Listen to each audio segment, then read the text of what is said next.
Hey there, boys and girls of YouTube world. Today the Dup Dog and I are gonna be exhausted. Are you exhausted yet? That's right, White Lightning's exhaust sucks. It's a glass pack on a single exhaust on a 235, which is a terrible idea, and it's rotted out, and the hangers suck, and Shin's putting together shopping carts.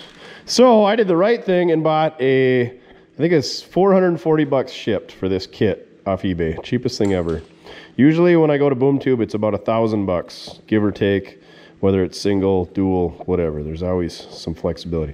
And the reason I went with this kit, not because it's the cheapest, but because we get a pretty much factory application here. It's a stock 235 Chevy. You know, if you had an LS in it, there's probably not a kit for it. But there's a kit for this. It's all pre-bent, shows up. It doesn't come with hangers, so we got some hangers and some clamps. Hopefully we got everything, but we probably don't. The thing I don't like about it is, for shipping, they should have made this in two pieces, a tailpipe after the muffler and a downpipe from the manifold to the muffler, but we're gonna have to have a splice in there. This pickup is lowered, so I'm slightly concerned about that, but other than that, let's see how it goes. I'm hoping it works. Oh yeah, we're gonna show you just how great it sounds. All the whoop-pows. All the whoop-pows. Let's put it by the tailpipe if we can only guess where it's at. There it is. I think it used to stick out, but it rotted off.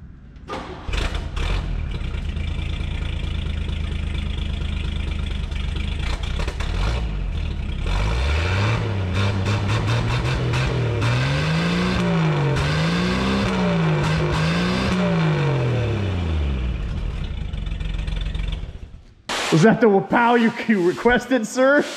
All the crap. Yeah, just nailing the limiter on the Kmart points that are probably in this thing. Duff thought we were going for a ride, and then he heard the Wapow, and he's like, that thing sounds broken. All right, let's get her lifted up in the air and get the old stuff off. I think we're gonna have to use the existing, it smells fuely in here. This thing definitely runs rich. We're gonna have to use the stock, I don't know what they call that, the clamp, the gasket, oh yeah, it doesn't come with a exhaust gasket. Good news is we just put an exhaust manifold on this thing because that was cracked and leaking. So hopefully that stuff comes apart and hopefully all this stuff fits. A lot of hopes and dreams here. A lot of hopes and dreams. Duff, you gonna open the hood? Preoccupied. I guess I'll get it myself.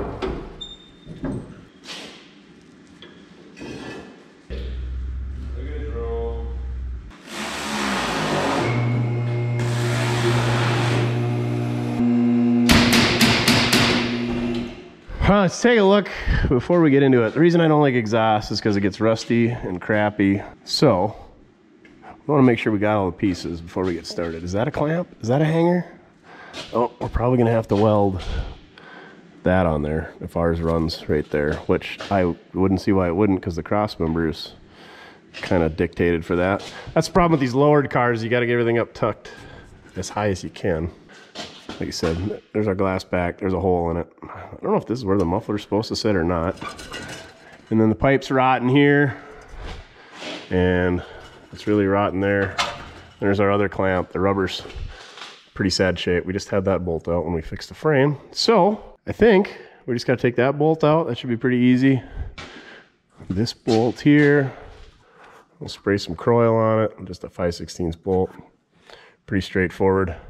And really, instead of welding it like that, I would just assume, oh, it'd be really cool if that pipe spliced there, but we'll just use a clamp instead of welding to it. The reason I don't like welding to it is because it's aluminized, and when I weld, my weld is not aluminized, so it's gonna rust right there. And this is like the world's crappiest muffler. Like, it's aluminized, but it's welded. And then they like put some crappy gray Chinese spray paint over it. Awesome. And I think we're gonna start with taking those two bolts off the manifold up there. They're pretty easy to get at from down here. We put brass nuts on them. That's the way to go. Brass nuts to come loose. They don't get rusty. We'll take those two out, and we'll take these two clamps loose. Easy peasy lemon squeezy. Oh, so much mud. I've been driving this thing quite a bit since we fixed the frame. Pretty much nonstop. So, love it. It's great. It's gonna sound sewing machine quiet.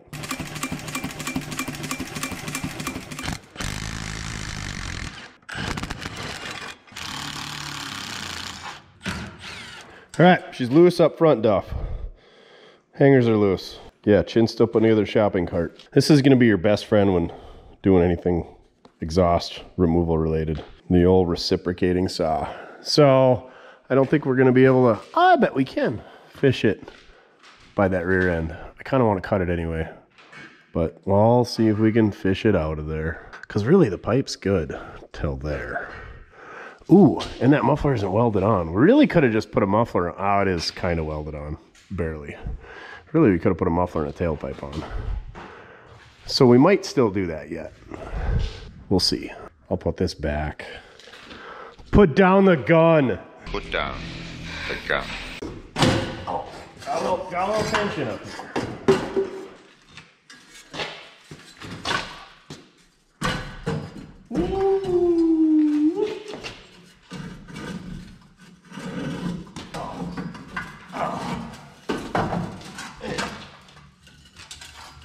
So we need to get this exhaust clamp off of there to clamp the manifold.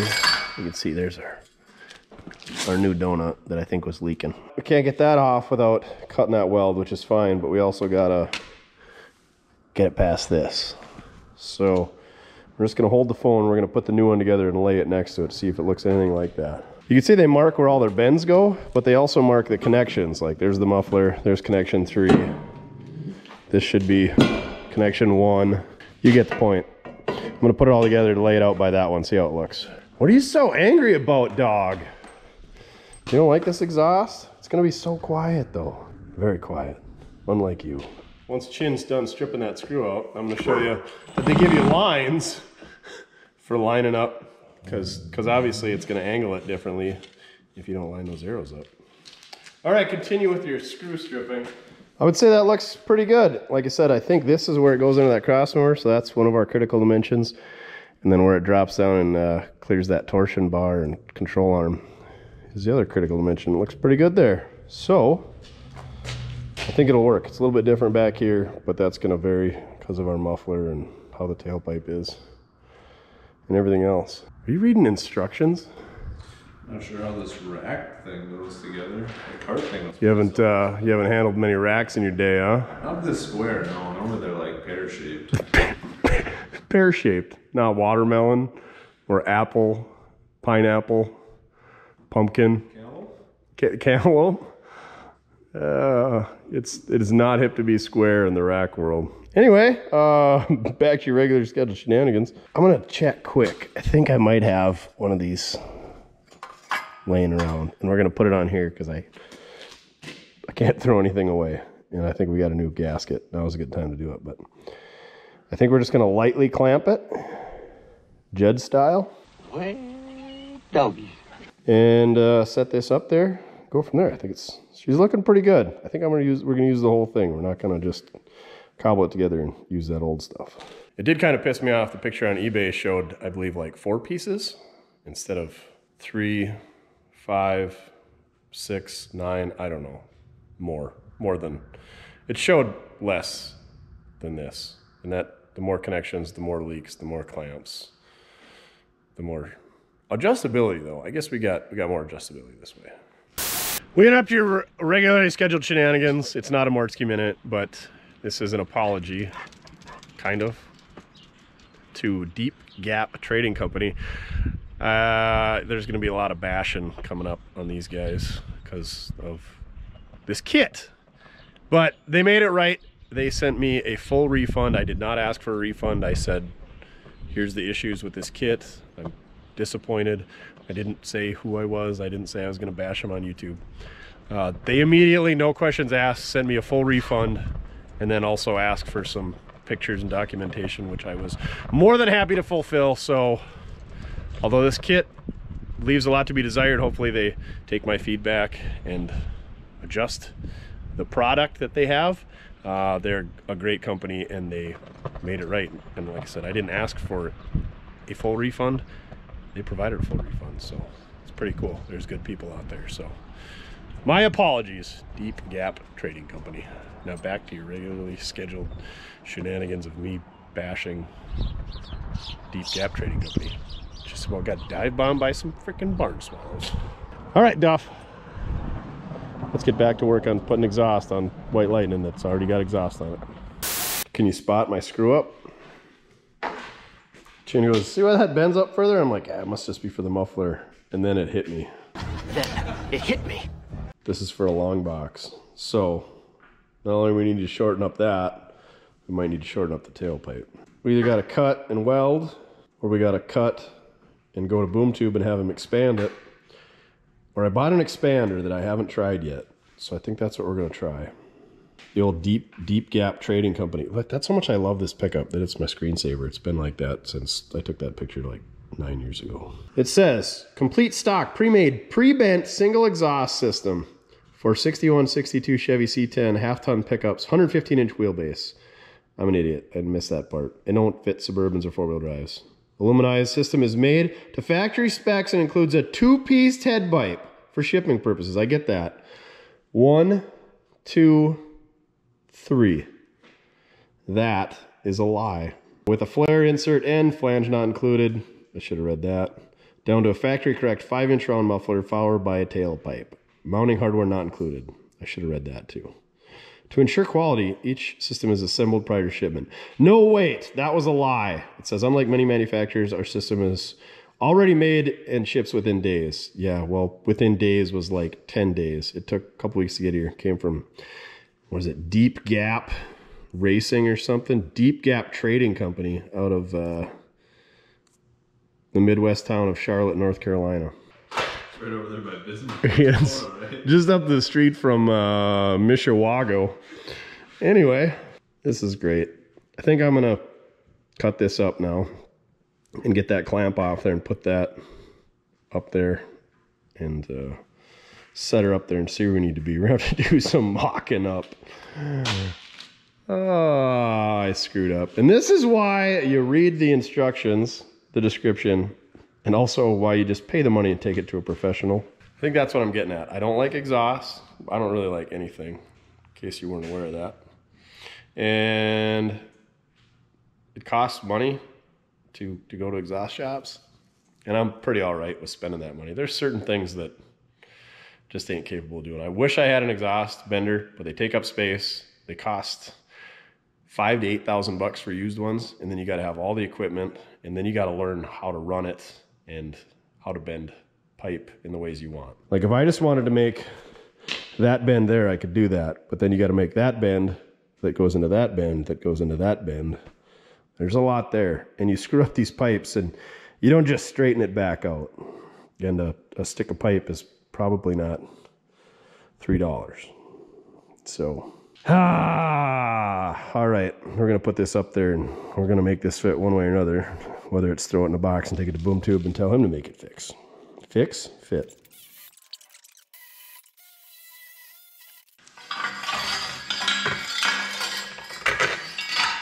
Remember the games at the clinic, the free clinic when your mom would take you there as a kid, and they had like the balls, the little Oh yeah, definitely. I love using the little wooden balls you'd slide around the rings. It's kind of like that game, only different. Except it's got bumps. We were talking about that the other day. You know how, you go there because you're sick. So what do they give you? A bunch of crappy little toys that never get clean to play with your hands. That get you even more sick. Job security. That does make a lot of sense. I feel like they took those. I feel like COVID took those away too. Probably. I mean, not gonna lie, my favorite screensaver way back when is when the tubes that do. And they just go. Oh yeah, I kind of had the Mario Brothers look to it. Every time. Yeah. Every time I saw them, I thought it was like the pipes on the Mario Brothers. It's a Mario. Luigi's coming out of it. It's me, Mario! It's a Luigi. I guess you could say since we're redoing the exhaust on this thing, we're probably not going to put a blower motor in it.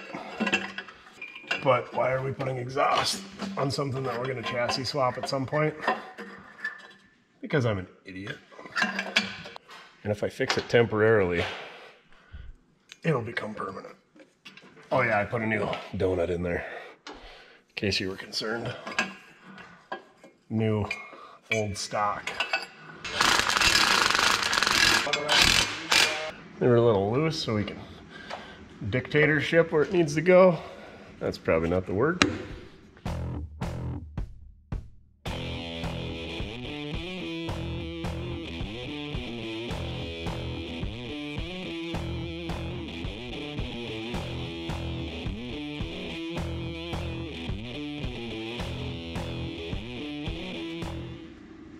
the fat finger at this tube in the middle, it looks like. Which really, that should be the only one you have to cut and expand, right? You just have to. Why is it marks right here? Did you put those on there? No. Is that where somebody was supposed to cut it and never did? I would. 115 to 127. We'll measure from that edge of this because I feel like that's where it should be. Yeah, that's 10.5 from the edge of this. Yeah, look at that line is.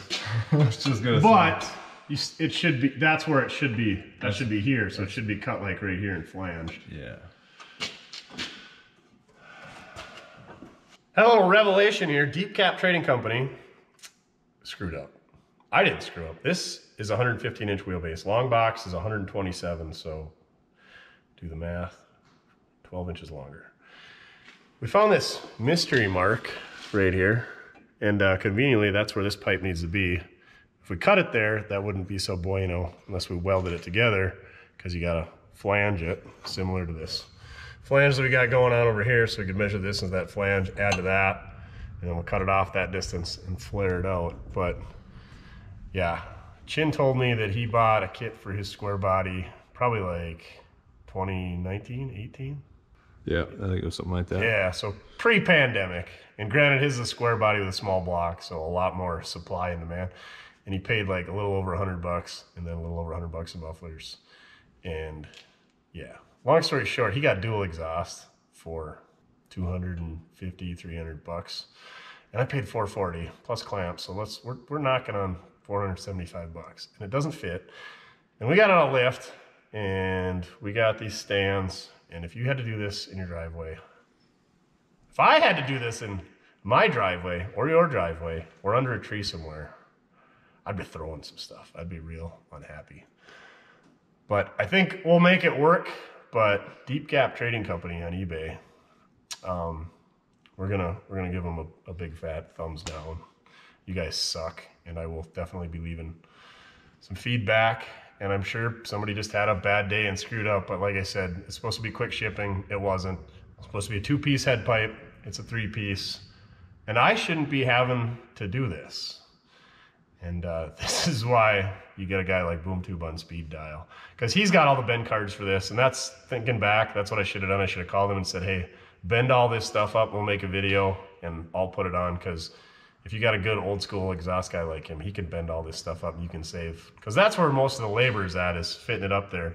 But I usually just take it to him because my stuff is lowered, or it's got an aftermarket engine, or I want single exhaust on something that had duals, or duals on something that had singles, or vice versa. And some of the stuff doesn't have bend cards, or if you modified wheelbase, so on and so forth. But all right, we're gonna measure thrice and cut once. And then we're gonna try out my handy dandy flaring machine.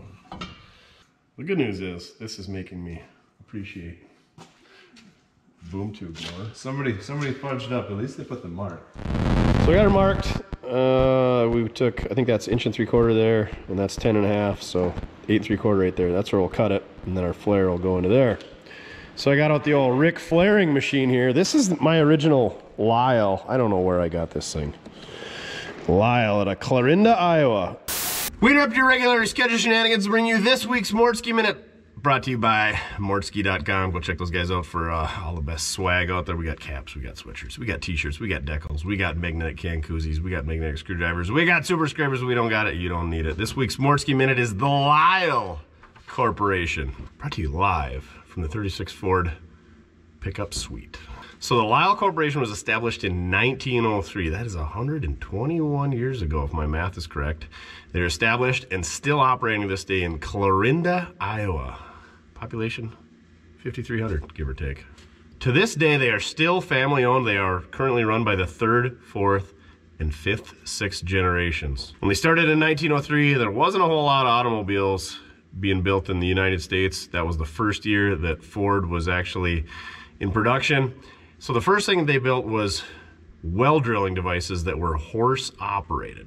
Now, drilling for wells was a popular way to get water before the current water system we have was available, but being in Iowa, this was a seasonal piece of equipment, as you couldn't drill for water with horses in the dead of winter. So in the off season, they built cream separators, push, reel type mowers, and washing machines. So along came the 1920s, automobiles became super popular, and their first automotive related product was for the Model T Ford and was a master ignition vibrator. Now the current Lyle Tool Corporation that we know is related to automotive specialty type tools. The first specialty type tool that they made was a valve refacer, and this was a hit at that time as cars required the valves being refaced every 20,000 miles. In the 1930s, they developed a magnetic drain plug to catch metal debris. Many pieces of military equipment used these drain plugs during World War II. Post-World War II is when they really transitioned to specialty automotive tools. They purchased the Jeepers Creepers brand and continue to make Jeepers Creepers floor creepers to this day. Currently, they offer more than 700 products, which are being produced at the expanded site of the original factory 121 years later. So there you have it. This week's Mortske Minute, the Lyle Tool Corporation out of Clarinda, Iowa. Now back to your regular scheduled shenanigans. And basically, this thing is just, there's a taper on there and it's a thread, and you just put your impact on it, and all it does is ruins your exhaust pipe. And I've since pulled the threads out of there. So yeah, this thing is scrap iron. I don't know why I have it, because it doesn't, I thought I was going to maybe retap that and put a bolt in there, but it never worked good when it did work. So I bought this kit from Amazon. It's funny, they call it a hydraulic punch driver, and the end of this thing calls it a hydraulic hole digger. Something was apparently lost in translation. But this is exactly the same thing. You got this taper here, and you got the bolt going in there, although it does have that nice Chinesium roller bearing to you know, so the bolt can spin and that can stay stationary, and it expands it, and there's just different sizes, where this thing pretty much only did 2 sizes. So I'm not impressed, and I really don't know how this hydraulic part could ever work unless we got this stud that shows in the picture, but did not come in the kit. This kit was 200 bucks. Don't buy one. Now I look at the reviews, and it has 3 reviews and 1 star. So I will be also giving it a half a star review. Anyway, we're going to put some grease on the threads. We're going to cut that off. We're going to cram this in there and see how it works. Maybe I'll be impressed, but I don't know how you could ever make that work without that stud, which did not come with the kit. And Duff is exhausted.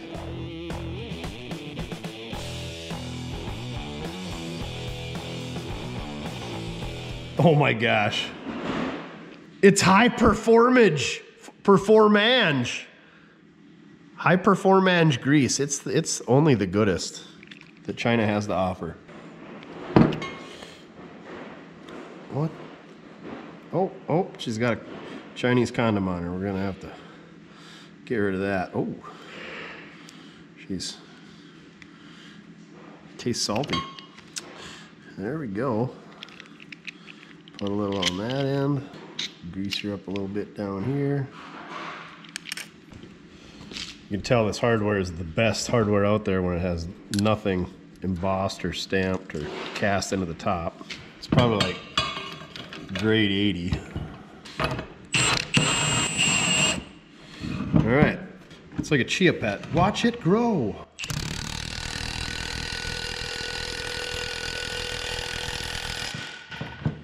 So loud.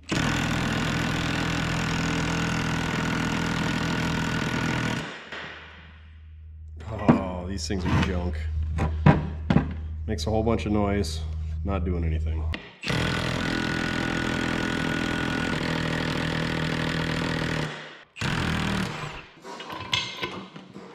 Yep. First time using it, now it's stuck in there, and my exhaust pipe is square.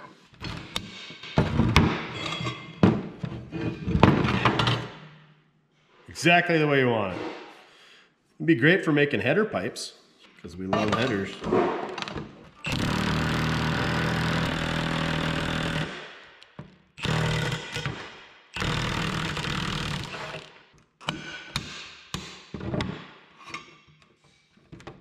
So the problem is, every time I put this thing in there, it wants to go back to that same location. There is some other dies, but that's the only one that's gonna fit.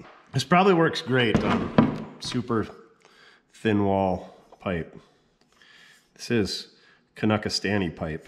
So, I thought they only made flexi exhaust pipe in Canada because that's all DD Hack Shop uses. Somebody will have to tell them to check into this aluminized Canadian pipe. But yeah, these, when you expand this thing, it's square shaped, so it expands in a square. And these just want to go back to the same spots, unfortunately. Oh, look at those edges that were wearing on that hex. First time using it. What a fine piece of equipment we got here. Real nice.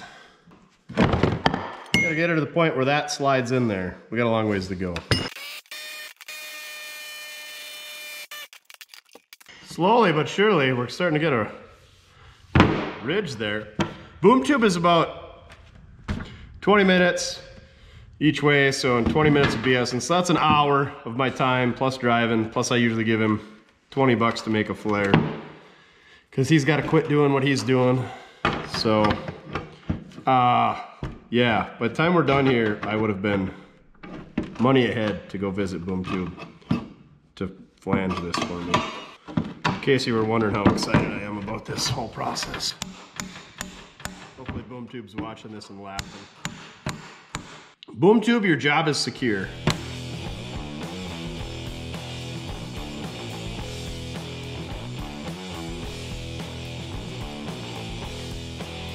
If you were stranded on a deserted island, this tool would be great.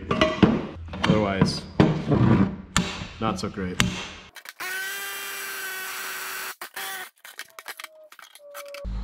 Well, that's what's happening. Ouch, that thing's hot. This thing's bottoming out. It won't go open any tighter. Yeah.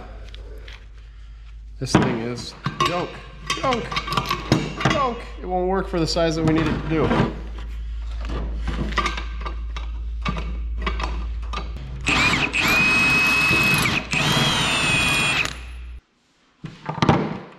How can we cheat the system here? Can we space that out some more? So the problem we're having here is this nut, mandrel, whatever, is bottoming out right there before this has expanded far enough for our pipe. Actually, this one. This one is the next size up, and it's too big to fit in there. It's close to going in, and so is this pipe, but close only counts in horseshoes and hand grenades. That's what I heard. There's some heat in there.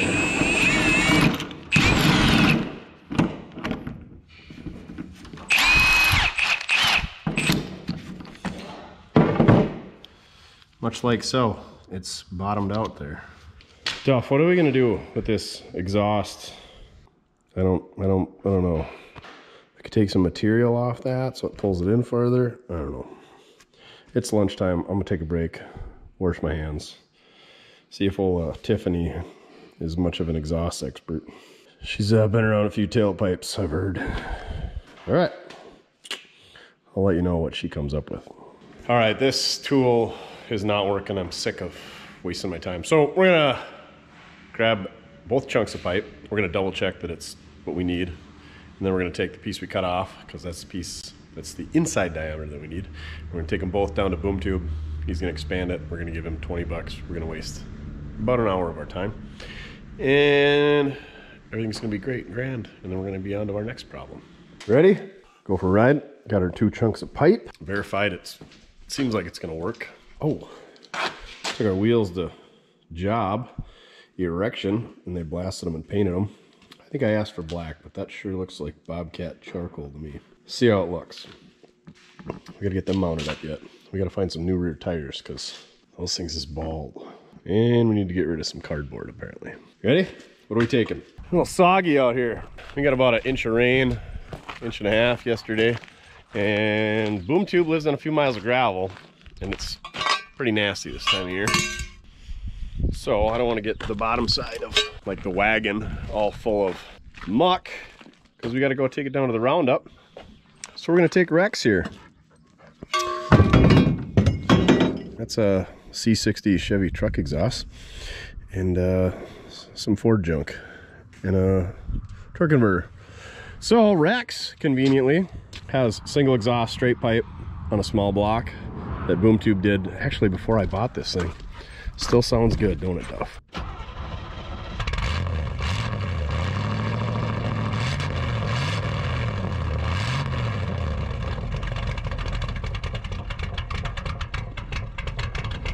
This pickup is so good.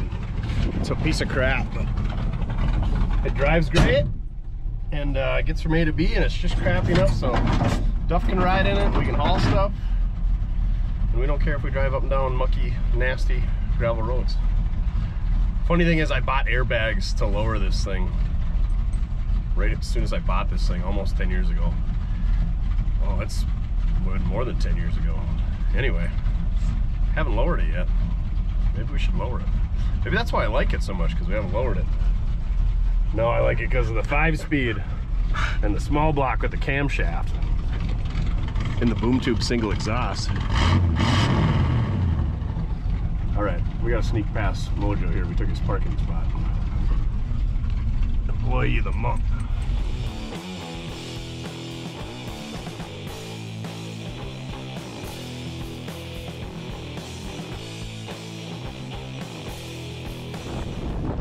Looks like we got a suicide Laura Lincoln with some big wheels on the side of the road. Maybe we can give him a hand. Should we go help him out, Duff? Or should we go mud running? Oh boy, she's this parking lot is like the worst one in town. We'll go see what he needs.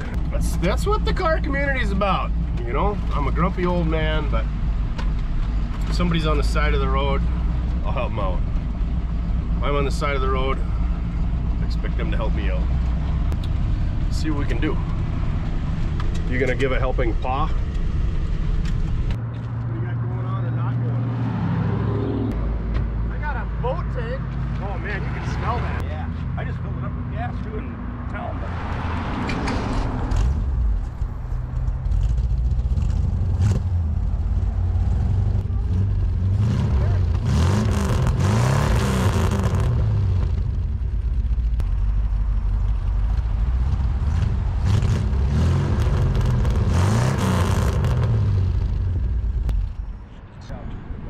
Thanks a lot, guys. Yeah.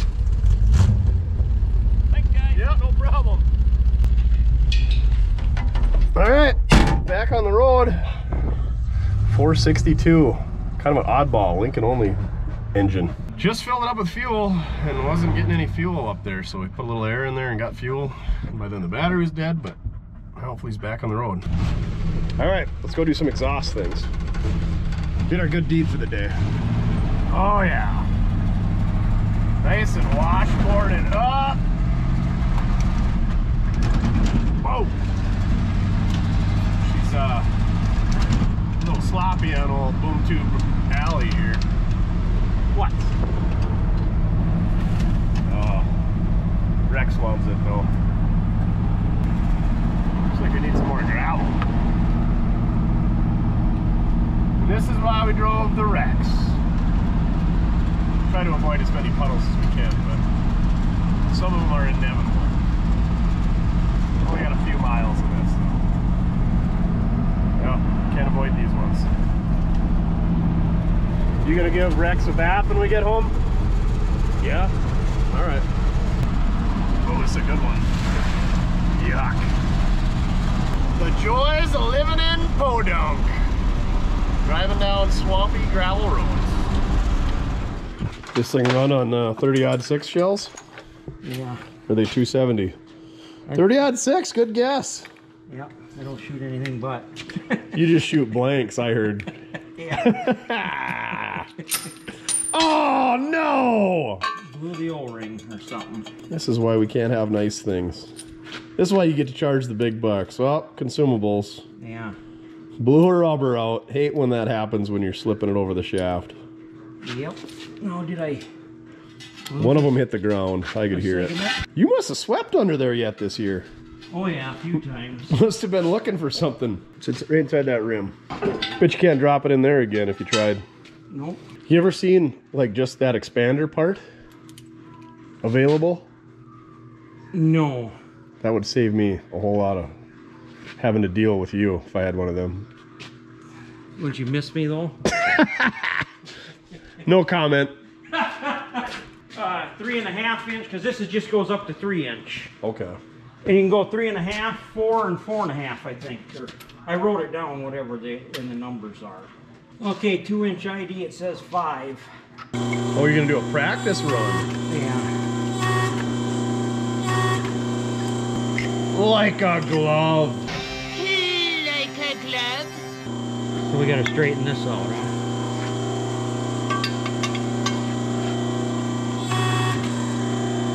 That's way easier than the tool that I was trying and making noise. And 3 rotations. that was quick. Yeah. That's what she said. Yeah, that's what she said. Repeatedly. More than once. Well, it's 4:38 and we went through town at 3 o'clock shift change, which helping that gentleman with his suicide in Lincoln took a little time. By the time we get back, it'll be 5 o'clock, so 2 hours to get this pipe expanded. Brian's just laughing, saying, "You gotta quit buying them kits." He said he had all the bend cards full. He said he watched the video and he was gonna actually bend up all the pipes for White Lightning for me. So, kind of glad he didn't, because that would have been a waste on his behalf, but would have been nice if he would have. Then I just grabbed those and put them on. All right. Like I said, it's gonna be sandwich time by the time we get home, so this exhaust job might take all week. Just kidding, we'll get her done tomorrow, right, Doug? Alrighty, moment of truth. Let's see if our fruits of our labor are gonna pan out. Guess we better loosen this exhaust hanger. Oh, for cheese and rice. Come on. Oh, she's close. She's close. Just slide together now. Well, it started. I'd like to see it go a little bit further. There. There! Look at that. That's the cat's pajamas right there. It's like we knew what we were doing. Definitely don't, though. I'm gonna turn this tailpipe there. What's moving? We gotta turn her down a bit. We don't want it burning the Bondo off my quarter panel. And it's gotta go ahead because we're touching our track bar. Looks pretty level. I don't love it. I don't love this tailpipe. I'm weird about the way my tailpipe dumps. I really like the way Boom Tube did it on my dually. But this is gonna have to do. Well, I guess we gotta do a little adjusting and tightening and moving and all that good stuff. A little tight right there by the track bar. But we'll see if we can't scoot it ahead. Worst case scenario, we might have to take a little bit off of, probably take a little off this pipe, and that'll move everything ahead, but then we don't want to move the muffler into the drive line. I think we're gonna put some type of clamp here on that existing hanger, which conveniently, I don't think is factory, but it lines up with where we need a clamp anyway. So we'll get that adjusted and see. We could also slide it ahead right there, but we want to keep this bend in the center of this cross member, which it's already kind of ahead a little bit. So if we're going to shorten it up, that's where we want to do it. So now the fun part. I'm going to snug everything up, move it around, then snug it up, get her adjusted, and we'll show you what we got when we're done.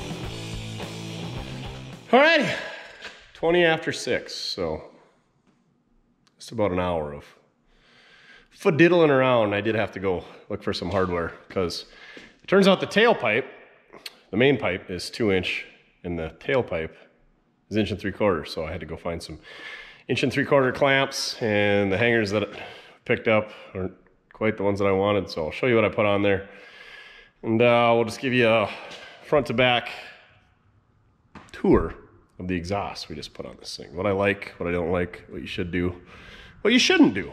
So this pipe, these are what always drags on this pickup, these torsion bar. So it's higher than that, but it's not by much. So when you install these exhaust clamps, I like to face them up. It's harder to tighten them, but then when you're crawling underneath, you don't bang your head on it because these things are sharp. When you're going on a trailer, it doesn't catch on it because these things are strong. And then when you're going over bumps, it doesn't catch on it and ruin your exhaust or tear your clamp off or rip it off the manifold. Bad things can happen. But there's a lot of room here. This thing could have been tucked up a good 2 inches right there. And obviously, like I said, from the factory, this was one piece, so that would be nice not to have that. Up top, we put a new donut in, and like I said, use 3/8 brass nuts up there. We had to reuse that flange because it didn't come with the kit. Not a big deal. Everything's pretty good up there, other than I wish it was sucked up a little bit higher and we didn't have these splices. Speaking of splices, we just use these regular cheapy style clamps. They're, I don't know, $2, $3, $4 a piece.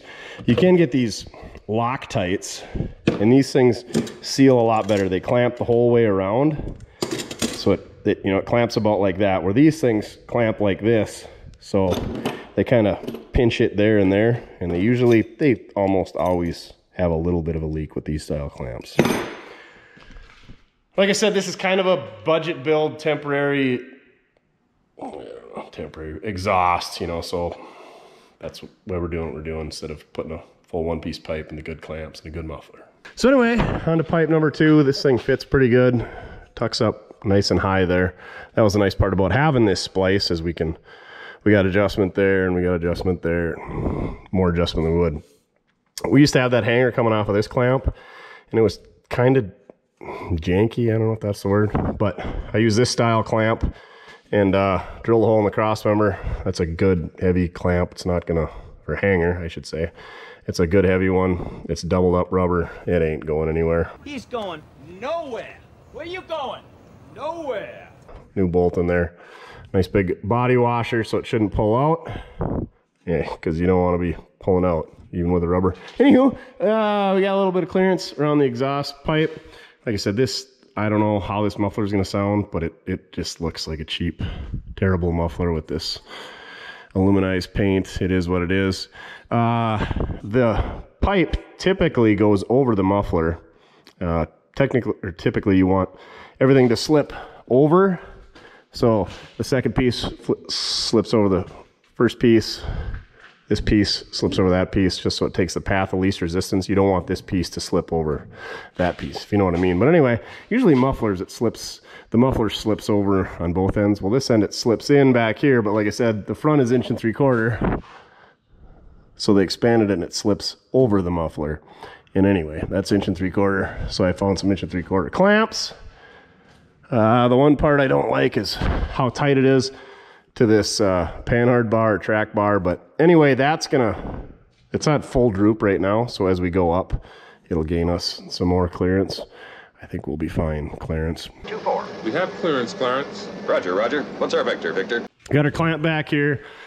I like when the tailpipe comes high up here and then it kind of dumps straight down and you don't really hardly see it. This thing is actually really close to the body. I might have to loosen these 2 clamps and turn her down. Well, dang it was fine just a minute ago. I figured this rubber back here is good enough, so we reused it. But since I got to loosen it, maybe I'll put a new one on. I don't know. But anyway, there's some tech tips. I suppose I should flip that upside down so that I don't hit my head on it. But really, the main concern is where you're working up there usually and where they're hanging low. This thing is, like I said, if something hits the tailpipe back here, we're in trouble, because it's probably going to rip our bumper off before then. So there you have it. Like I said, I paid $440 for this kit. Probably got another $30 in hardware. I didn't have 20 bucks to give Boom to. So he said it was on him, but I'll get him next time. So usually give him 20 bucks to flare. So 480 bucks. It took me the majority of a day. It's 6:30 almost. And I had a lift and I had these stands that you can go up and down and adjust. And I only had to do the one trip to town to get Chin grab this stuff for me, but I ended up having to find 1 3/4 that we didn't know we had. Well, speaking of that, other hangers, where's the hangers that I had him grab? These guys, or similar to these guys. It's kind of a bunch of adjustment. You can bend these, and then they got that rubber there, so it's isolated.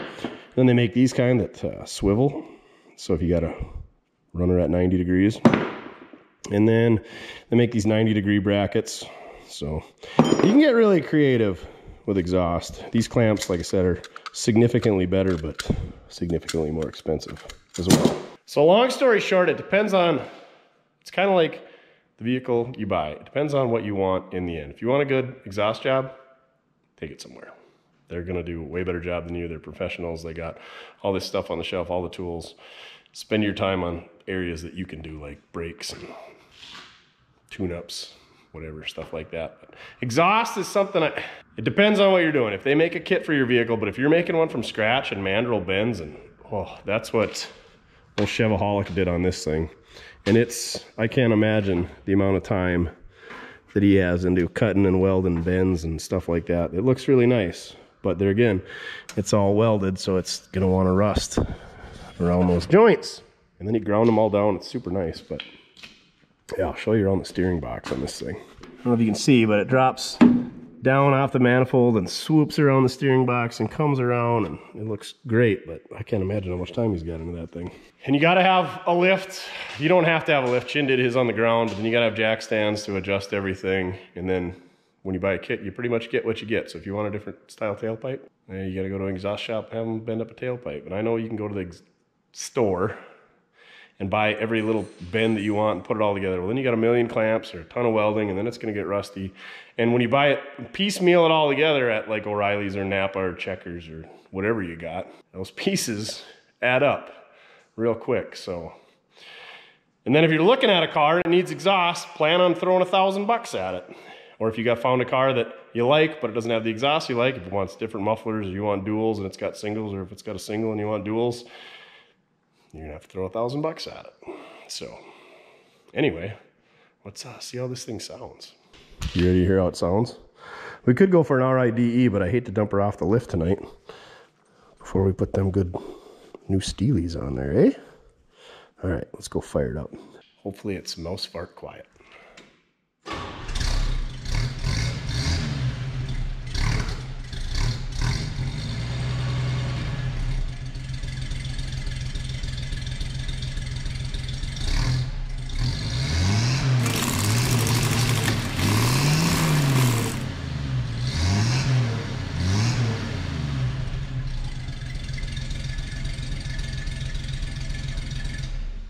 Mucho better. Still runs a little rich, but it's not as quiet as I wanted. But I think a lot of it's that muffler that is the cheesiest muffler I've ever seen. And there's usually a muffler is stamped A and B, or inlet and outlet. This thing doesn't. And Chin and I looked at it and we saw the baffles look like a cheese grater. And so we installed it so that the baffles are this way so that hopefully they catch the exhaust. It's pretty much a straight through design. It's basically a glass pack. And add that to the list of things I don't really care for. Glass packs. But it's done. It's sandwich time. We'll see you tomorrow, probably, after I clean up my mess. Don't buy exhaust kits. Don't buy exhaust expanders off of Amazon. Yeah. So like I said, if you're looking at a car and it's got good exhaust on it, value goes up $1,000. If you're looking at a car and it needs exhaust, or a project and it needs exhaust, that's $1,000 you got to spend. So that's a $2,000 swing in a project. Cost you $1,000 even, or saved you $1,000, right? $2,000 swing? I don't know. I'm not a swinger. All right, clean up my mess. See you tomorrow. What are we gonna go for RIDE in tonight, Duff? Go for another one in Rex? That's a good pickup. That Lincoln Continental guy, he had about 20 miles Ooh, probably 25 miles to go home. He said he just blasted down here and filled up with gas and was headed back. I wonder if he made it home. Suppose we could go for a cruise that way. See if it's still on the side of the road. I'm sure it'll be fine. Bet you didn't think I'd pick up my mess. I did. I was gonna swap wheels. These things are supposed to be black. And those are definitely Bobcat charcoal. So we're gonna run them back to job. Miscommunication, I suppose. And these tires will be fine, but I really want to mix up the wheels and caps. Oh, everybody says the bumper's on upside down. No, it's not on the last video.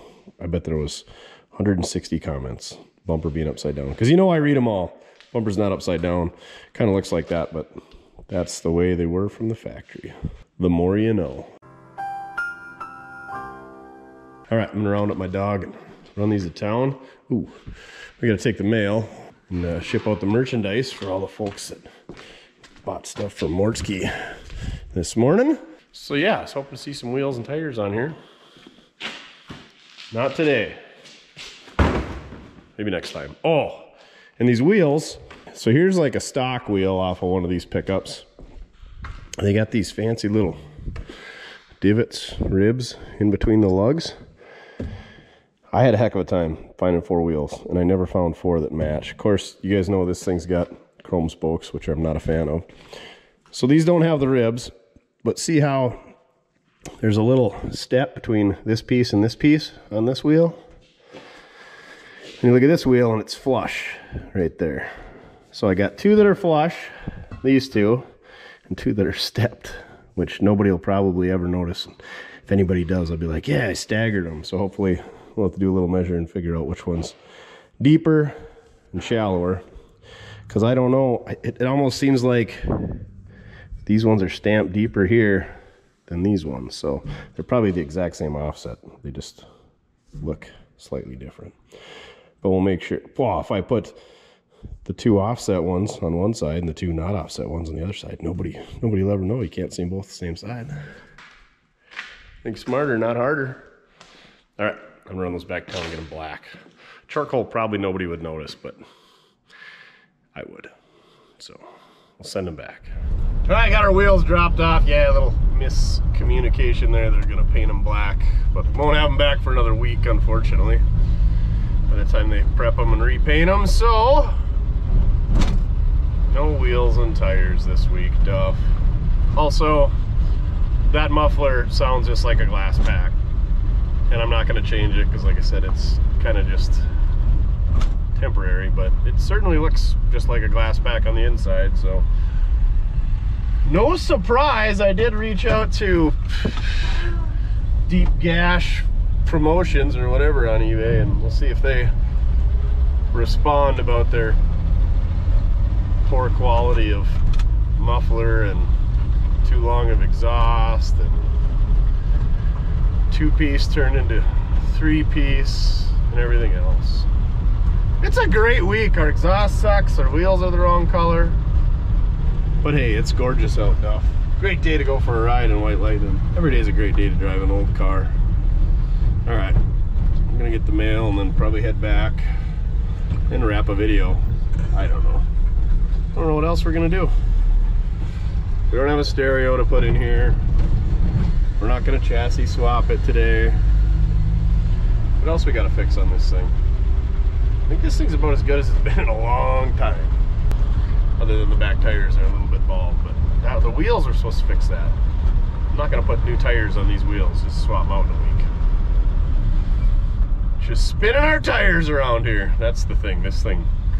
I don't think I've ever tried to do a burnout or a donut, but it definitely doesn't do it unless it's on ice or snow. Well, Duff, we don't have the right wheel. Quit doing that. We don't have the right wheels for White Lightning, so you don't have to, do that about it. But we do have 15x7 American Racing torque thrust D's and 205/70 R15 Hankook Kinergies for the front of the wagon.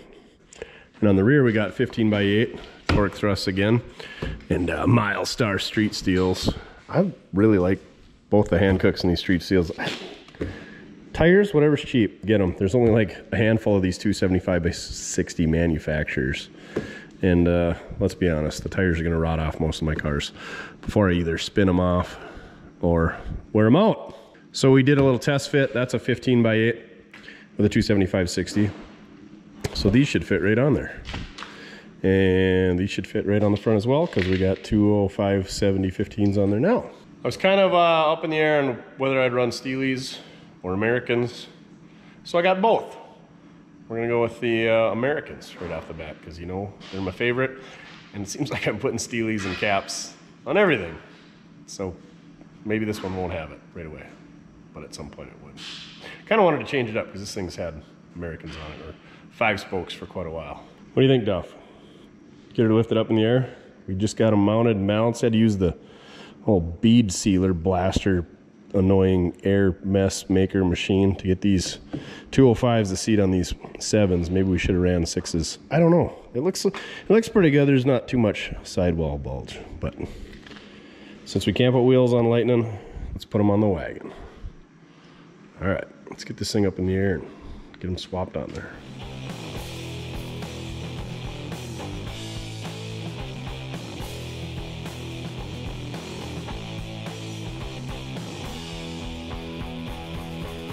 Shout out to the lug nut guys. We got some 7/16, just your standard taper, but they got this little shank on there, so we get all the holding, clamping, capacity isms. Also, they sell wheels, so we got these wheels from them too.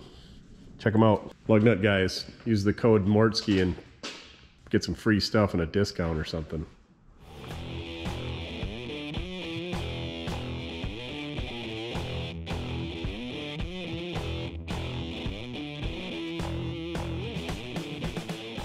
Gotta get a little creative, put the jack under the other side to get the wheel on and off. So this will be fun if we gotta change one on the road. That's a future Mortsky problem. Oh man, these look good. I'm gonna need more extension. Maybe we'll get her. I'm gonna torque them to 80 foot-pounds. That's what the internet says. And the internet's always right. Gonna run them for a couple hundred miles, and then we're gonna retorque them. Okay, maybe like 50 miles. Not ideal. Gonna need an extension.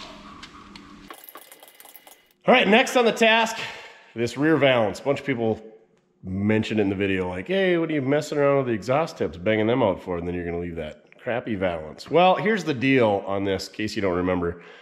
One of my buddies at his bachelor party, his loser cousin Chad decided to just steal my car that I'd driven to the bachelor party and flog on it and go down some dirt trails and gravel roads and who knows what. But anyway, I was livid, to say the least. Through the fan belt, power steering belt.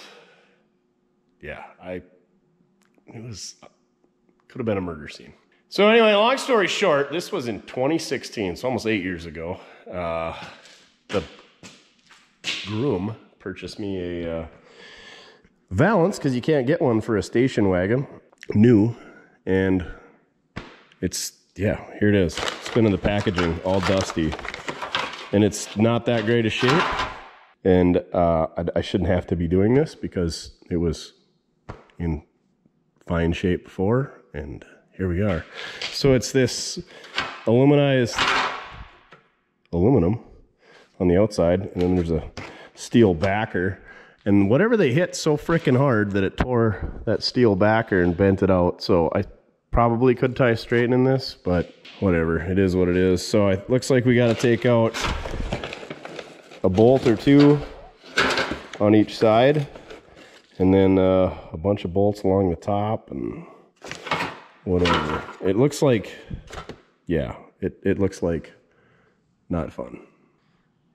I'm not happy to be doing this because I shouldn't have to be doing it. So I've waited 8 years. So let's just do it. Get it over, done with. All right, here we go. Moral of the story, don't let people borrow your car. I didn't even let him borrow. He stole my car. I should have just reported it stolen. Whatever, is what it is. Water under the bridge. But my blood boils every time I see Chad. So Middle finger to you, Chad. High school Mordski put the license plate on with wood screws and washers. Wait, right? I was in college when I put these screws in because it had to be 40 years old, so that was 2004 when I put this license plate on.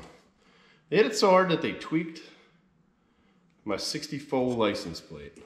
Sedans don't have this backup light up here because their backup lights are up top of the taillights, if you're familiar with the 64 taillight layout, lineage, whatnot. And I'm not sure all cars got these backup lights. I think this was like only an option or a Impala only deal. I don't know. It was a while. This was, like I said, 8 years ago, and maybe they're making reproductions now. I don't know. I don't even know if these reverse lights work. Probably not. I did already unhook them though. So much stress on these screws, they don't even want to come out. So let's try to relieve some stress. I don't know what's going to relieve any of my stress. I'm getting mad just thinking about this. And this is why I've put this off.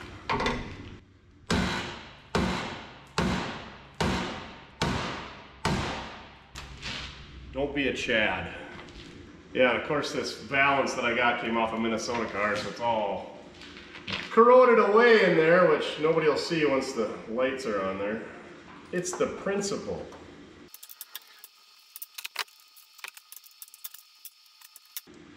Well, maybe that can stay on there. Well, we gotta get it off anyway, never mind.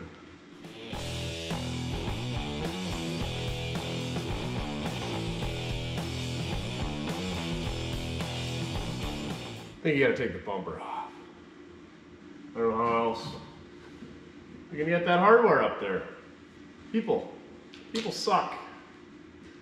And I can't take just this aluminum piece off here because it's got some silly rivets, clamps. It's got these, I don't know what they are.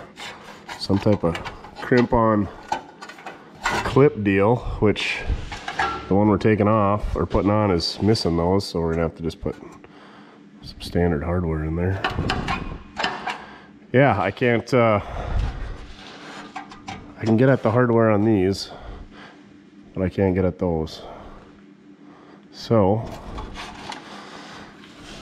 fun times. Oh, the exhaust is bolted to the bumper brackets. Good news is we just had that out. Suppose that bumper hardware is gonna break. I wonder if we can just cut these rivet things off. Wow, how are we gonna put new hardware in this? Can't get hardware in there because this oh.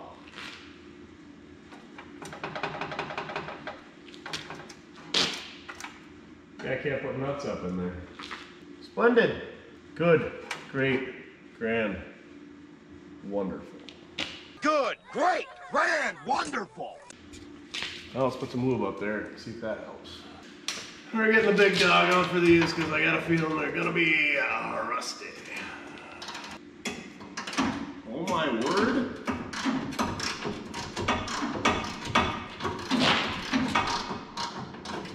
With a big enough bar, you can move the world.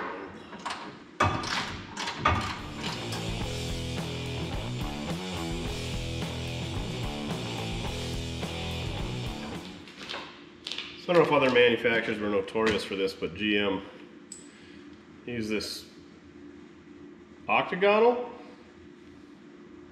Anyway, it's octagonal shape. That means it's got 8 sides.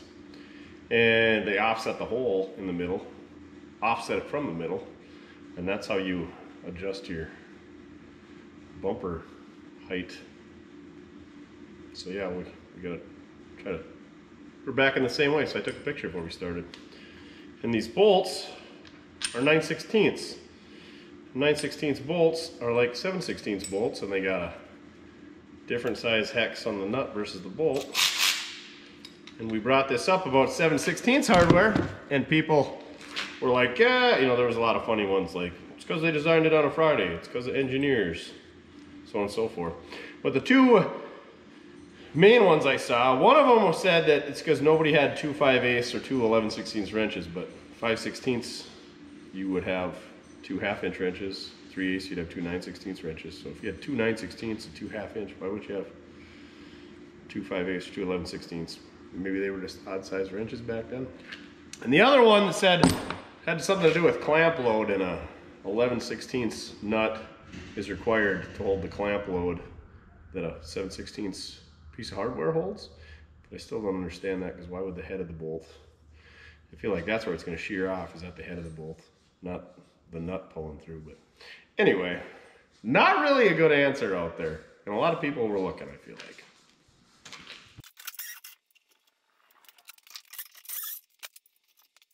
Oh, the other thing mentioned was body pucks on another video on the body mounts of these rubber exhaust mounts. Got anything about that? But people using hockey pucks for body mounts. It was in reference to the body mounts on White Lightning. And the thing with a body mount is usually there's rubber between the cab and the frame, so you got that there. But then there's usually rubber between the bolt head or the washer and the frame, so you got 2 chunks of rubber in there so that the cab can go up and down. And I don't think a lot of people understand that, because when you bolt a body down with a hockey puck, you need 2 hockey pucks. You need one down here and one up here, so that the cab can go up and down. If you just sandwich it right there, the cab can only go down, it can't go up. So if you're going to put 4 body mounts in, you need 8 hockey pucks. And hockey pucks are kind of expensive, or they used to be. I don't know, just buy the regular rubber mounts. Do it right. And the durometer of a hockey puck, I'm guessing, is a bit harsh. It's not quite as soft as your standard body mounts. What was I doing? Taking bumper bolts out. Oh, this side's got exhaust and a spare tire holder in the way. Sweet. Really excited. Real excited.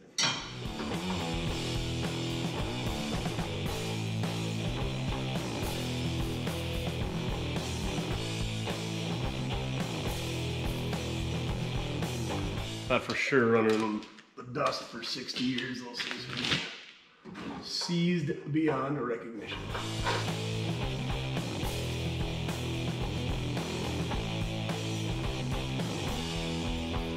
Well, surprisingly, that went quite well. Now we gotta get 1, 2, 3, 4, 5, 6, 7, 8, 9, 10 pieces of hardware out. All right, let's do this. Like, really? It seems a bit overkill for a bumper valance. It must be structural. It's 7/16 hardware with 5/8 nuts. Weird.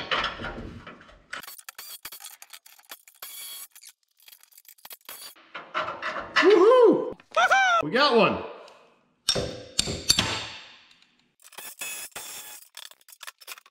Four down, 6 to go.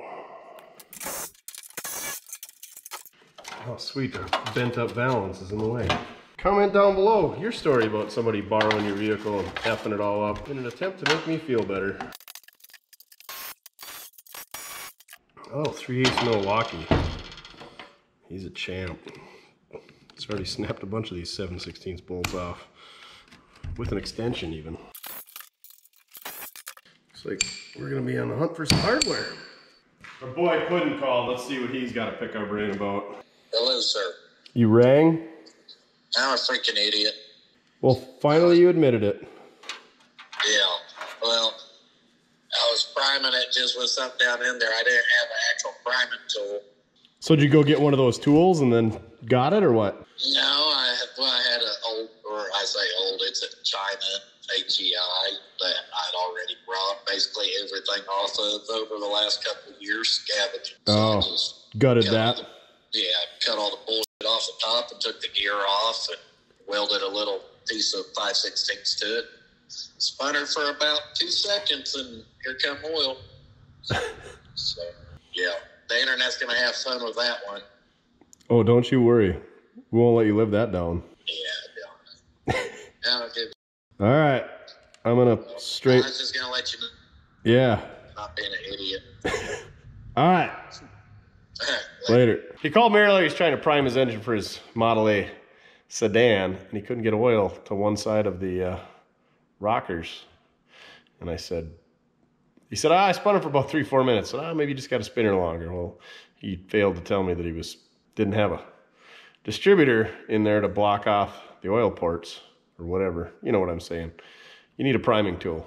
And of course, once he made his own priming tool, pumped right up. Silly kid. You guys think he's so smart, but he's always calling me, and I have to walk him through it, and then he edits it so he looks smart in his videos. But that's that pudding for you. All right, let's get these last 2 bolts out.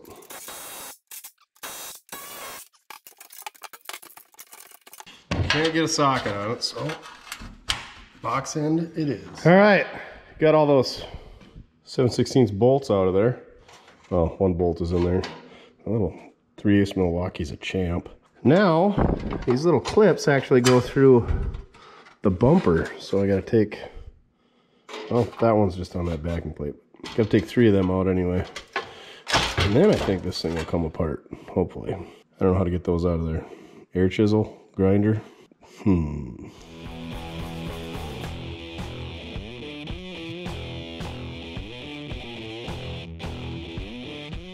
Oh, hour later. Oh, we still got to put it all back together. Oh, look at that. The guy even attached these clips in there and somehow saved them. Maybe. This would have been the time to be installing our nice, new, freshly sandblasted and painted piece, but 8 years it still wouldn't have been out of body shop jail. Okay. What's this way?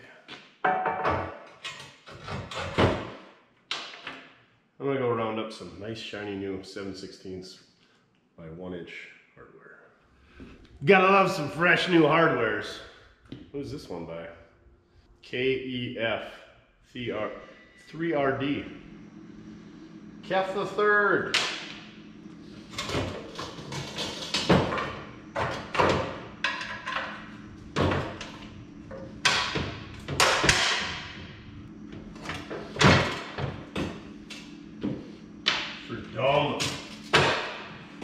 What's going on here? You gotta use a bigger hammer.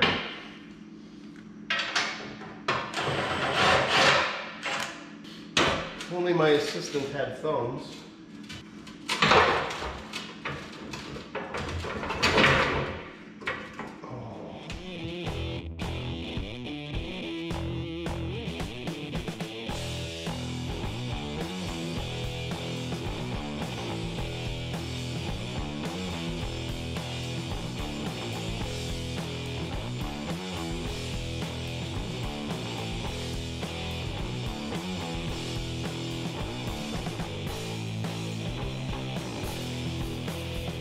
All right, here you go. It ain't perfect. It's a lot better than it was.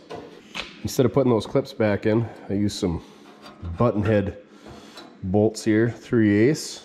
They even got Torx bit instead of Allen. Have a mustache, and they're yellow zinc coated or some type of coated, so they shouldn't get rusty. And then new 7/16 hardware that's coated all the way around. Yeah, I think we're ready to throw her back on. That might be a job when Mojo or somebody with opposable thumbs is around. Yeah, I don't feel like wrestling that by myself and banging up the body on this thing. Speaking of the body, I don't know if I showed you, but there's like, I don't even know if that's even a dent. There's this little dent right here. That's like pretty much the extent of the body damage on this car.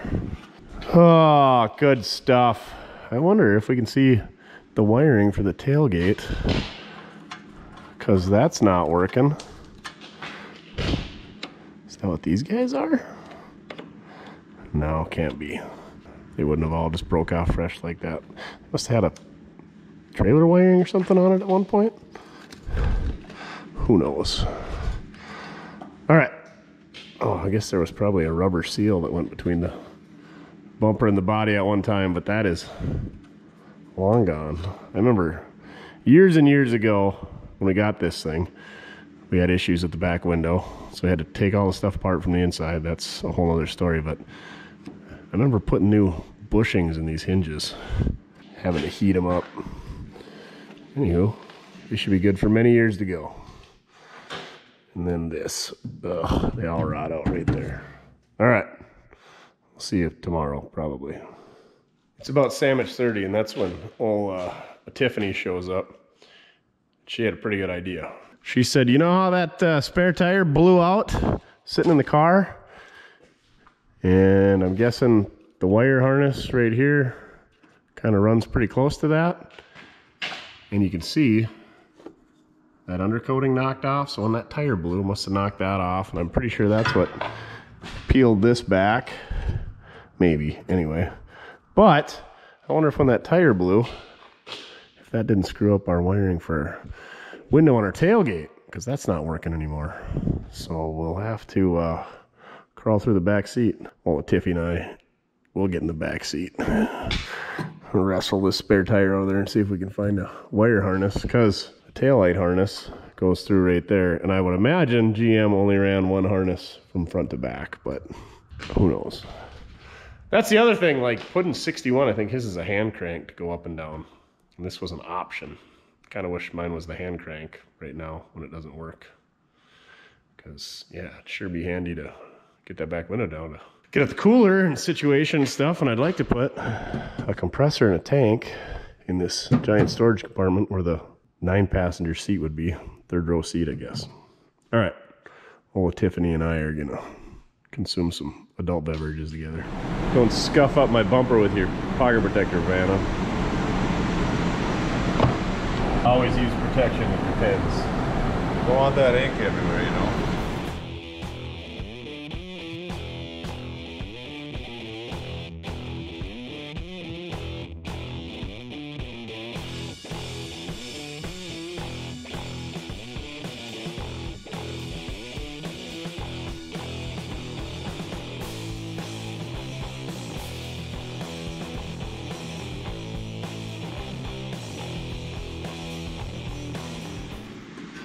Tech tip of the day, make sure you get your license plate light wire fished behind the bumper before you get her all bolted in place. So now we're going to try to fish it through with some mechanic wire.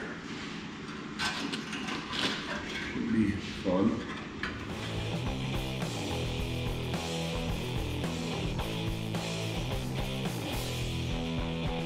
Struggled a little bit to find hardware to hold that thing on there. You know, I'm a hardware geek, but we got some stuff that should work. Almost put it together without putting our new 1156 bulb in there. Your tech tip of the day.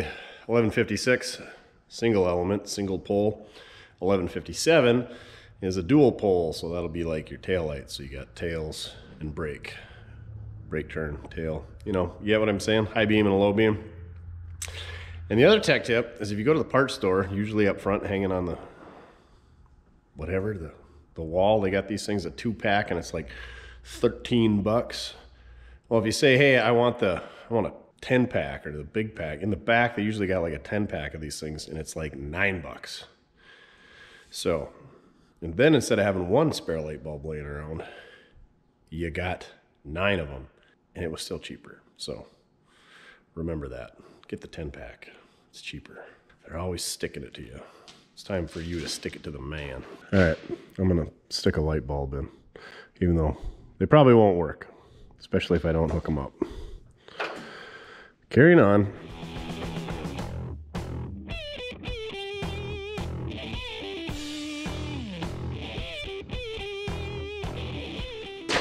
Our clips for our license plate hardware up here. And we have to find some license plate hardware to straighten out our license plate. Use the old English thumb to straighten her out. This 20 years old, the old license plate here. She's good for another 20. All the cars will probably be electric by 2044. This thing will just be sitting in a museum.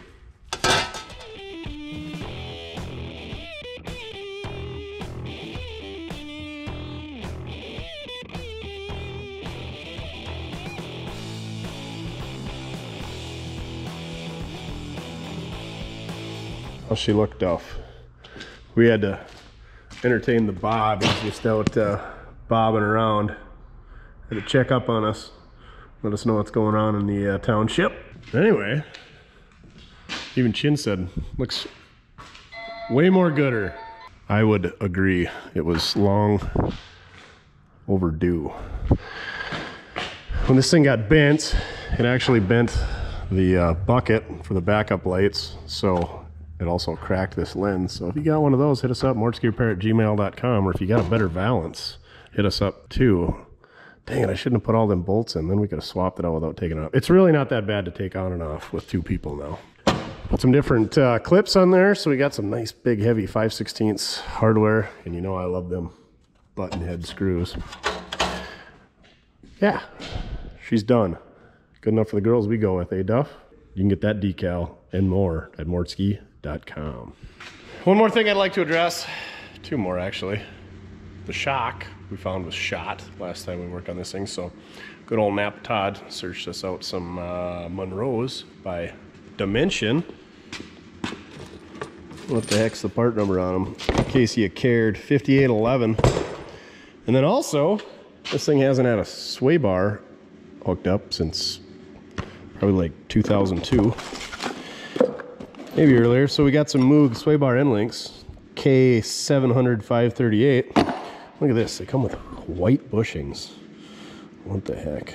So we gotta figure out how to thread that all together. They make their own nut, you can tell, because it says Moog on it, and their washer does the same.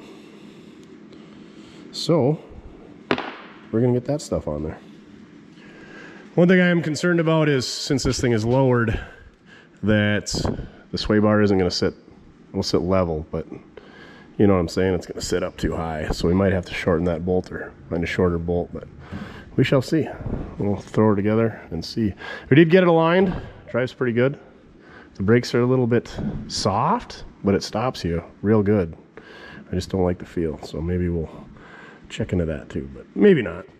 All right, sway bar end links first, I think.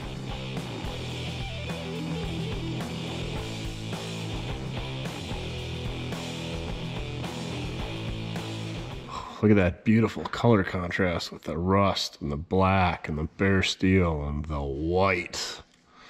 We might as well just get that all dirty, get that out of the way. Like I said, you kind of want this sway bar to sit level. So we might have to shorten up this hex spacer in the middle here and then get a shorter bolt, but we'll get her on the ground and see. We're gonna put some shocks on first though, but we're gonna set it on the ground to get at the bolts at the top of the shock, the hardware I should say, because it's nuts. Everything on this channel is nuts.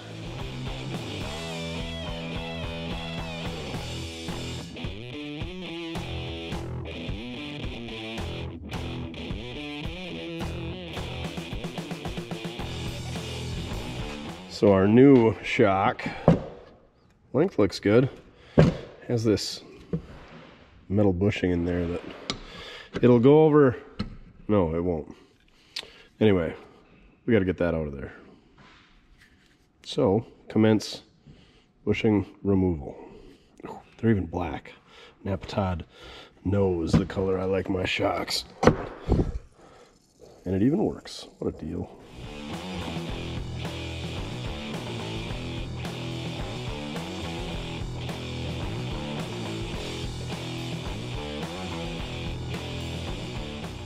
Having a little trouble getting the bolt and the bushing and everything to jive, so stay tuned. Gonna have to get creative. Never was much good at working with rubber. Now it's stuck on the bolt, so we gotta get that off of there. The eyelet on the bottoms of the beat shock is the same diameter, so in theory they should go together. I like spray away glass cleaner for rubber lube. You don't want to jam that rubber in dry.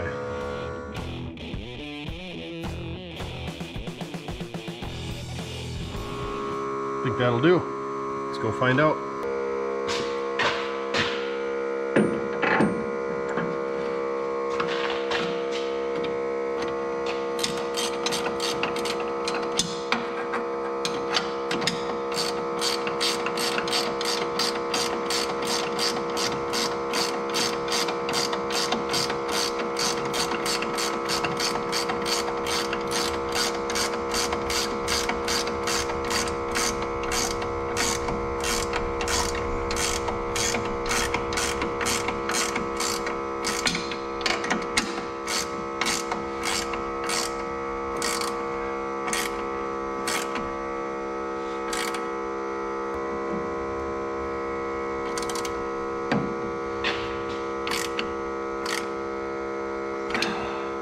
That'll do, pig. That'll do. That'll do, pig. That'll do. Just gotta put our hardware back on the top and do the other side. She's gonna ride so nice. So the next area to address, the brakes. This car has always stopped really well. The drums probably were a little bit out of adjustment. They were all new, but if you really stabbed it in a panic, it would pull you one way or another. So when we went to discs, we got rid of that. But now we have a dual reservoir master cylinder, which is safer. So if we lose one reservoir, we still got the other reservoir. But the car, the pedal feel is soft. And it's not air in the system because as you pump the pedal more, it does not make the car stop any better. So I feel like we either have a terrible quality master cylinder, or what I think is happening is I think we got the wrong bore master cylinder. So master cylinders come in bores from almost any size, but commonly, once in a while you see a 7/8, and then they go up to, once in a while you'll see 1 1/4 inch, but most commonly it's 15/16 to 1 1/8. Those are the common size. And there's a few outliers in there. And you got different size bores for different applications. You got usually a bigger bore for calipers or disc brakes, as they've got a bigger piston inside the calipers, as opposed to a drum brake where you've got a small, like a 7/8 or 3/4 inch bore piston in there. So the bigger the bore on your master cylinder, the more fluid you're going to move with the same amount of pedal travel. But that being said, it's going to take more effort from your leg to press that. And there's other things, whether they're power brakes or whether they're manual brakes, and then the length, your pedal ratio, the length from your pivot to where your foot pushes to the length from where the pivot is to your master cylinder rod hooks up. Generally speaking, it's usually in that 6 to 7 range. 6 to 1 or 7 to 1. So what we're gonna do is we're gonna take, I've adjusted this thing out, and like I said, it's still almost to the floor, almost bottomed out. It stops you, but Chin drove it when it got exhaust on it. He goes, I don't like the way the brakes feel. I said, yeah, it's kind of the way that it is. It stops you. He goes, I know it stops you, but I don't like the way it feels. And I agree. So we're going to take that master cylinder off, and we're going to measure the bore. We're going to check to make sure that it's engaging when it should. You don't want to have a bunch of pedal play. All that's adjusted out of there, but we're going to double check. I got this cute little tool that I've never used that you can measure from the face of the master cylinder to the bore, and then you can flip it around the other way and measure from the face of the brake booster or your firewall in a manual brake situation to the pedal or the rod. So we can make sure that we got that adjusted right. And then we're gonna, like I said, see what bore that is, and I think we're gonna try to put a larger bore master cylinder on it. I'm hoping we can find one laying on my shelf that's, we'll just bolt right on. Same bolt pattern for the master cylinder, and then same size threads for the lines, the fittings, the brake lines. You know what I mean? And if we got to make some new lines, it ain't the end of the world, but it just doesn't stop. That Mickelson's pickup was like that too. You could push and push and push. His pickup was downright scary, and he'd been driving it for years that way. So, and I think we found out that it was a bad master cylinder on that one. It wasn't the bore of the master cylinder. It was, I don't know, it wasn't creating pressure, but fluid should be leaking by. Anyway, so that is enough theory on that. If your pedal feels really, really hard, try putting a smaller bore master cylinder. If your pedal is super, super, super soft, try a larger diameter master cylinder. But if you've got soft pedal and you pump it up a couple times and then hit it and it gets firmer, that means you got air in the system. So don't confuse air with your diameter of your master cylinder. So there you go, your worthless information. I do have a gauge that screws into a bleeder, and you can measure your pressure. But I thought about setting up a test for this to see, but we don't have, I suppose we could set a scale in between the brake pedal and, you know, press it down at, put 60 pounds of pressure on it and see how much pressure we have coming out the caliper. But we're running out of time, so let's quit talking and let's do this. A couple other things. I've never had an issue with a proportioning valve. Everybody always likes to point fingers at the proportioning valve, such as I'm doing right now. And I think it's because it's kind of like an automatic transmission. Nobody knows what's going on in a proportioning valve. And I'm not going to explain it because somebody will say that I explained it wrong. But anyway, what a proportioning valve does, to my understanding, is it diverges, what is this? It splits the braking power. between the front end and the rear end. So, you know, it's usually like 60-40 split. And there's guys who are like, well, if you've got a drum proportioning valve on a disc drum setup, or a disc proportioning valve on a drum disc setup, or whatever. I feel like if this was bad, the back tires would be locking up before the fronts, or we wouldn't be having any stopping power. I've never seen an issue with these. I've swapped out a lot of these, never been a problem. Brake booster, listen, it's holding vacuum, so it's still good. Usually when these go bad, you'll press the brakes and the engine will rev up. You'll have a vacuum leak, or you'll have a vacuum leak all the time. Boosters, they don't go bad real often. This car is probably one of the only cars that I've ever had one go bad, and at that time it was almost 40 years old. So there you have it.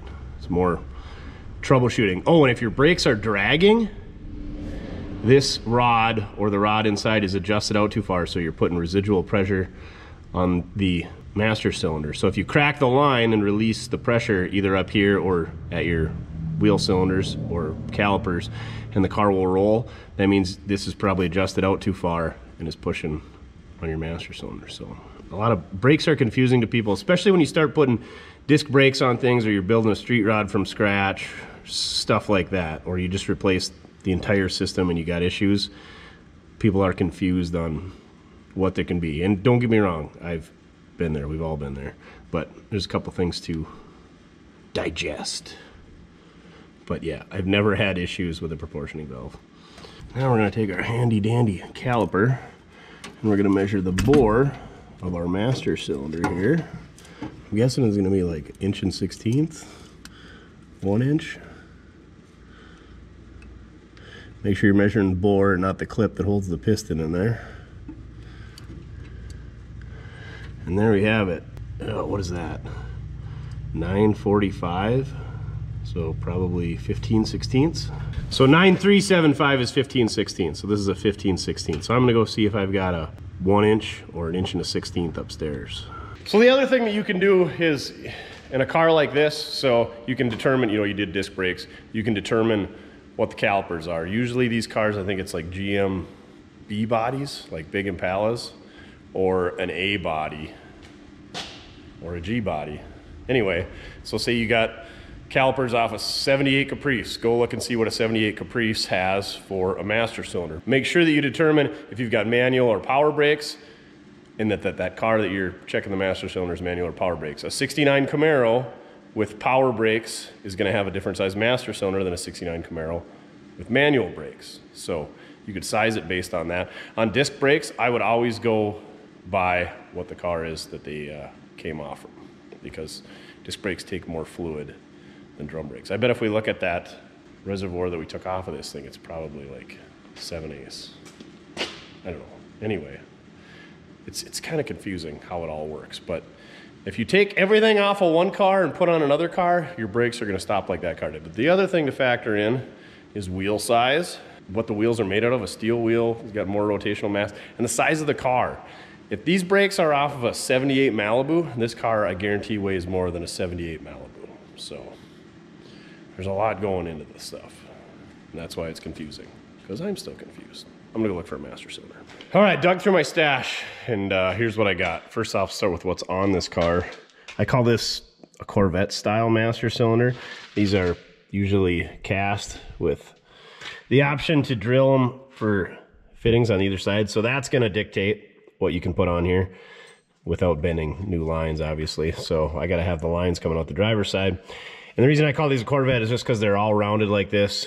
They got the 2 bail clips. You guys know what it is. What I'm saying, if you're in the game, that's pretty common. So this is a spare I got for the Trans Am, which is conveniently the same master cylinder as used on a Bonneville.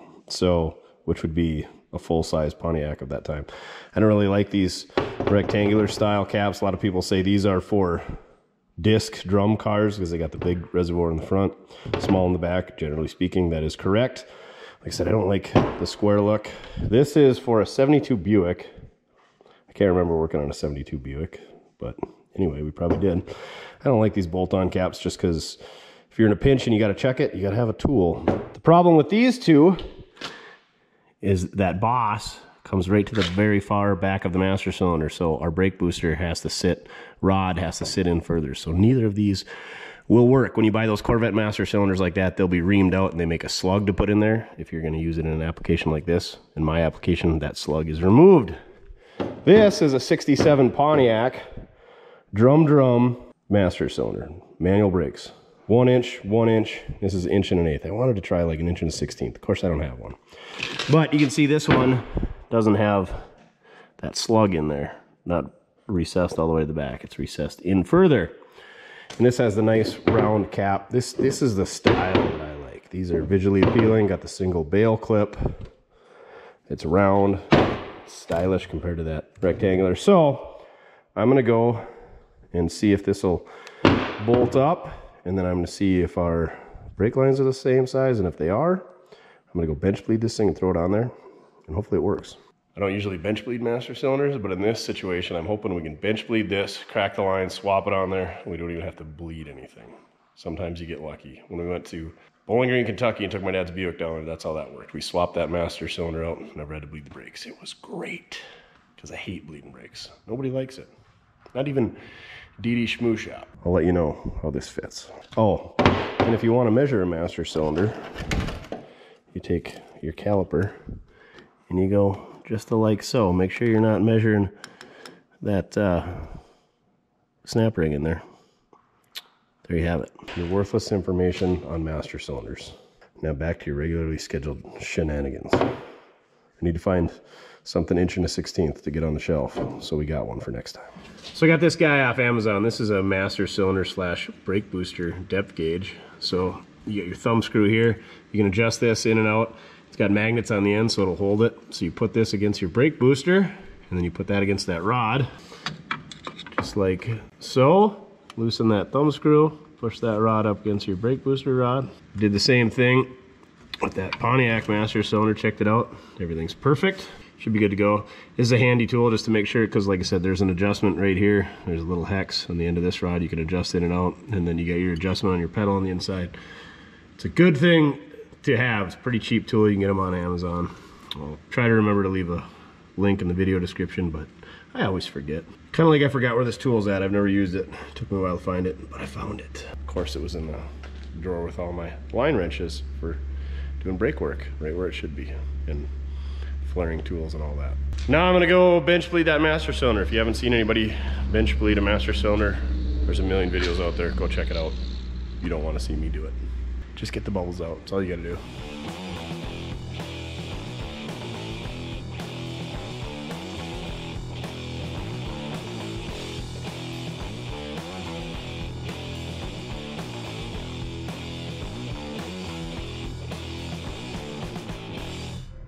All right, isn't that a much better looking master cylinder? Surprisingly, all the fitting sizes were the same.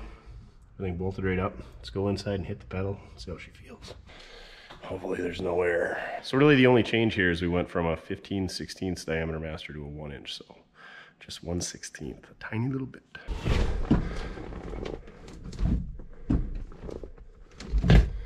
Hard to tell how it feels, but it's firm, so we don't have air in there. If you pump it a few times and then it gets more firm, then that means you got air in there. But it travels just as far there as when I pump it a few times. So it shouldn't be any air in the system. The only problem is right now we're not running any vacuum through the booster, and we're also not driving a car. So I'm gonna go fetch up my dog, fetch up my sunglasses. We're gonna go for a ride and see how she feels. And hopefully it feels a whole lot better. But like I said, they weren't dangerous before. They just, in a panic stop, and somebody who hadn't been driving the car before would probably really panic. Jeez, look at this bad mother trucker that just showed up. Midlife crisis Bob. Aren't you supposed to be working today? That's my black mark out here. I don't think I missed it. Jeez, no freaking boat shoes on or nothing. Big farmer. Had to get that thing out of the way to get the planter out. Jumping. So proud that his catfish, what do they call those things? Catfish Camaro. Spin the tires on gravel. He's terrible at burnouts. Watch this. Watch this.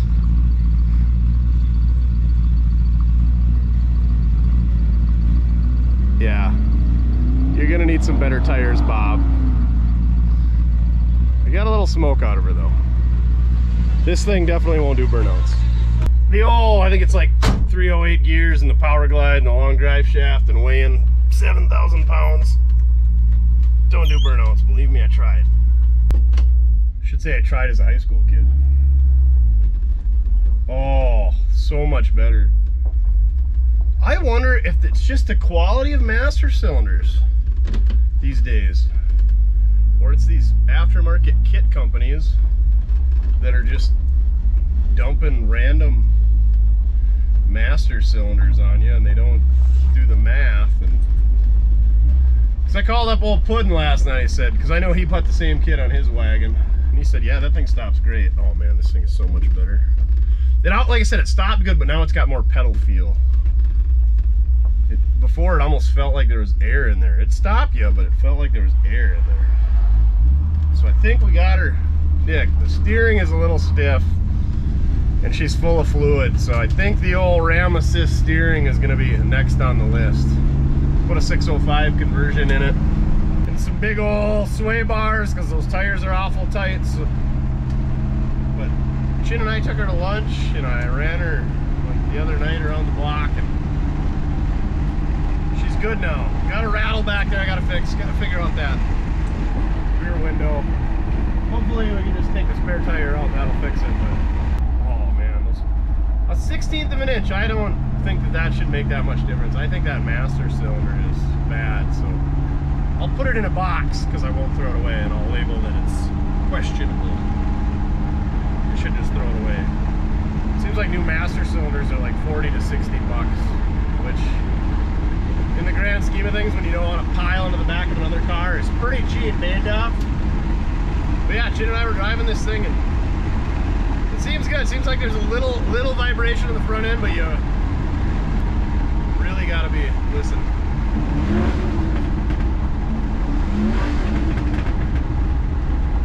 You really gotta be listening to get it cackle the old pipes for Robert. I don't know, it seems like it kind of gets into a bounce. I don't know if the shocks ain't right or what. Anyway, it's loud. We're out of time. It's hot. We're gonna put some more miles on this thing before we take her to the Lone Star Roundup. Come say hi to us April 19th and 20th. Lone Star Roundup, Austin, Texas. Puddin and I will be there. Kissing hands and shaking babies. Swing by, get some merch. Say hi. I think we got the brakes figured out. A lot of knowledge on the brakes I got from trial and error and reading on the interwebs. All right, we made her to Chin's place. Everything went great. Got a couple other things I want to dial in, but I think this thing's ready to go to Austin. We made the wagon a whole lot better this week. It sucks that when you buy kits, like a disc brake kit, and you pay good money for it, that the master cylinder is either sized incorrectly or poor quality, but that's how it goes when you do this stuff. And yeah, White Lightning's better, the wagon's better, and the weather's better. All right, on to the next one. Remember, it doesn't matter how you get it done, as long as you're having fun. Driving old cars, always fun, as long as they don't break down. Working on them, maybe not so much.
And then you put that against that rod, like so.